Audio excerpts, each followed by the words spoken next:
इस वीडियो के अंदर हम बात करने वाले हैं इस साल की सबसे बड़ी मूवी के बारे में, जिस मूवी का नाम है कल्कि 28 और 98 एडी एंड।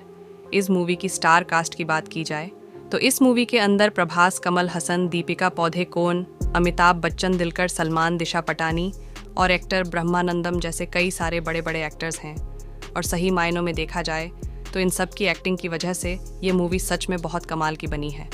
हालांकि सिर्फ एक्टिंग ही नहीं, बल्कि इस मूवी का स्टोरी प्लॉट, इसकी कहानी, मूवी के एक्शन सीन्स और वीएफएक्स सब कुछ बहुत बदकमाल का है। सो इसीलिए आज की इस वीडियो के अंदर हम कल की मूवी की बात करने वाले हैं और आप सबके लिए इस पूरी मूवी की स्टोरी को एक्सप्लेन करने वाले हैं ताकि आप सी घर बैठे इस मूवी को एंजॉय कर सकें। तो ये वीडियो काफ़ी कमाल की होने वाली है, इसलिए आप सभी इसे पूरा एंड तक ज़रूर देखना। और अगर आप में से कोई भी हमारे चैनल को पहली बार देख रहा है तो वो जल्दी से हमारे चैनल को सब्सक्राइब कर लेना। और हाँ, सब्सक्राइब करने के साथ साथ बगल के बेल आइकन को भी ऑन एल पर सेट कर लेना। और अगर आपको ये वीडियो पसंद आती है तो आप वीडियो को लाइक ज़रूर करना। और वीडियो को लाइक करने के साथ साथ आप सभी कमेंट्स के अंदर कल की ज़रूर लिखना। अगर आप सभी कमेंट्स के अंदर कल की लिखेंगे तो उससे मुझे पता लगेगा कि आपको मूवी बहुत पसंद आई है। सो इसीलिए जल्दी से लाइक और कमेंट करिए। और अगर आपको वीडियो देखने के बाद वीडियो पसंद आती है तो उसे शेयर भी करिए। तो आइए अब हम इन सारी बातों को सेट करते हैं और आज की इस कमाल की वीडियो को स्टार्ट करते हैं। संगीत अपोकलिप्स। तो कल की मूवी की स्टार्टिंग होती है आज से कई हजार साल पहले से, बिल्कुल उस टाइम से जिस टाइम पर महाभारत का वॉर चल रहा था। और इसीलिए महाभारत के वॉर के अंदर हम ये देखते हैं कि पांडवों की सेना ने कौरवों की सेना को हरा दिया होता है। इसीलिए अश्वत्थामा को छोड़कर बाकी सारे लोग मारे जाते हैं। एंड यहीं पर ही हम ये देखते हैं कि महाभारत के टाइम में अश्वत्थामा और कोई नहीं बल्कि अमिताभ बच्चन होते हैं। वॉर के अंदर अश्वत्थामा जब ये देखते हैं कि पांडवों ने न सिर्फ उनके सारे दोस्तों कौरवों को मार दिया है, बल्कि उसके साथ ही पांडवों ने मिलकर उनके फादर द्रोणाचार्य को भी मार दिया है। और इसीलिए ये सारी चीज़ें देखकर अश्वत्थामा को बहुत गुस्सा आता है एंड वो सीधा ब्रह्मास्त्र को समन करता है। और क्योंकि इस टाइम पर अर्जुन के बेटे अभिमन्यु की वाइफ प्रेग्नेंट होती है, इसलिए अश्वत्थामा अपने ब्रह्मास्त्र से सीधा उस पर अटैक करता है, जिसके बाद ही अभिमन्यु की वाइफ की पेट में जो बच्चा होता है वह ब्रह्मास्त्र के अटैक से मारा जाता है। अब इस चीज़ को भगवान श्री कृष्ण देखते हैं एंड इसीलिए इस चीज़ को देखकर लॉर्ड कृष्णा को बहुत गुस्सा आता है।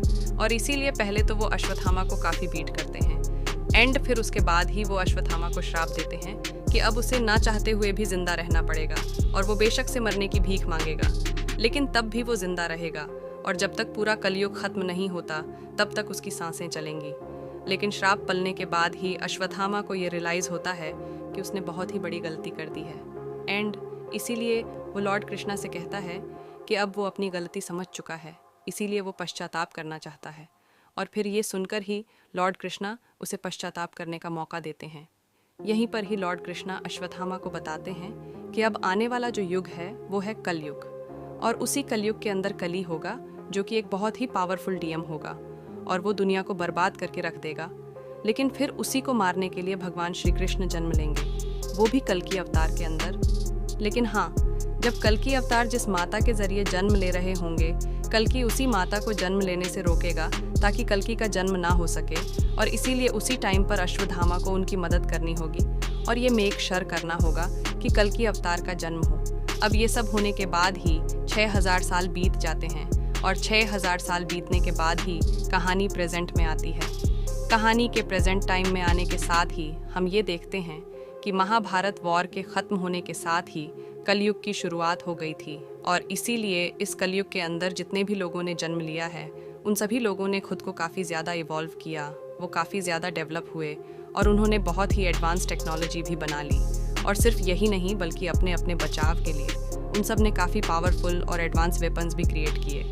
लेकिन अब क्योंकि कलयुग के इंसानों के अंदर बहुत ज़्यादा गुस्सा और नफ़रत है, इसीलिए अपने गुस्से और नफ़रत के चलते वो सब आपस में लड़ने लगे, जिसके रिजल्ट में उन सब के बीच वॉर छिड़ गई।